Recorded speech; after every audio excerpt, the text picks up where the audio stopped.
Hello, നമുക്കിന്ന് കുറച്ച് beef ഉണ്ടാക്കിയാലോ? കഴിഞ്ഞ ദിവസം കുറച്ച് ബീഫ് മേടിച്ചിട്ടുണ്ടായിരുന്നേ.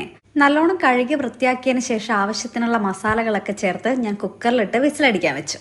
ഈ സമയം കൊണ്ട് നമുക്ക് ബാക്കിയുള്ള കാര്യങ്ങൾ കൂടി സെറ്റാക്കാം. ഇഞ്ചി, വെളുത്തുള്ളി, ചെറിയുള്ളി, പച്ചമുളക്, തേങ്ങാക്കൊത്ത്, അതുപോലെ തന്നെ കായും. ഇത്രയും സാധനങ്ങളാണ് ഇതുണ്ടാക്കാൻ വേണ്ടത്. ഞാൻ PGക്ക് പഠിച്ചുകൊണ്ടിരിക്കുമ്പോഴാണ് ബീഫ് ആദ്യമായിട്ട് കഴിക്കുന്നത്. അതുവരെ എൻ്റെ വീട്ടിൽ ചിക്കൻ മാത്രമായിരുന്നു മേടിക്കാറുണ്ടായിരുന്നുള്ളൂ. ബീഫ് കഴിക്കുന്നതിന് മുമ്പ് വരെ ഞാൻ ചിന്തിച്ചത് ബീഫോ ഇതെങ്ങനെയാണ് കഴിക്കുക എന്നൊക്കെയായിരുന്നേ.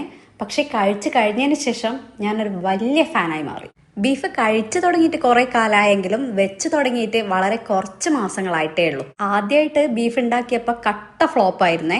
പിന്നെ വീണ്ടും ഇത് ഉണ്ടാക്കി നോക്കി, അത് ഓക്കെ ആയി, എല്ലാവർക്കും ഇഷ്ടപ്പെട്ടു. പിന്നെ അത് ഉണ്ടാക്കി ഇപ്പൊ സെറ്റായി. ഇതിന്റെ കൂടെ കഴിക്കാൻ നല്ല മൊരിഞ്ഞ പൊറോട്ട കൂടി ഞാൻ വാങ്ങിച്ചിട്ടുണ്ടായിരുന്നേ. അല്ലെങ്കിലും പൊറോട്ട ഇല്ലാതെ എന്ത് ബീഫ് കറി? മലയാളികളുടെ ദേശീയ ഭക്ഷണമാണല്ലോ ഈ പൊറോട്ടയും ബീഫും. ഗോദ സിനിമയിലെ ടൊവിനോ തോമസ് പറയുന്ന പോലെ ഇത് നമ്മുടെ ഒരു വികാരാണല്ലോ. കഥ പറഞ്ഞ സമയം പോയതറിഞ്ഞില്ല. അപ്പോഴേക്കും നമ്മുടെ സാധനം ഇവിടെ സെറ്റായിട്ട് തന്നെ വന്നിട്ടുണ്ടേ. അപ്പം നല്ല മുരിഞ്ഞ പൊറോട്ടൻ്റെ കൂടി കായിട്ട് വെച്ച ഈ ബീഫും കൂട്ടി ഞാനൊരു പിടി പിടിക്കട്ടെ. അപ്പം ശരി, അടുത്ത വീഡിയോ ആയിട്ട് കാണുന്നവരെ ബൈ.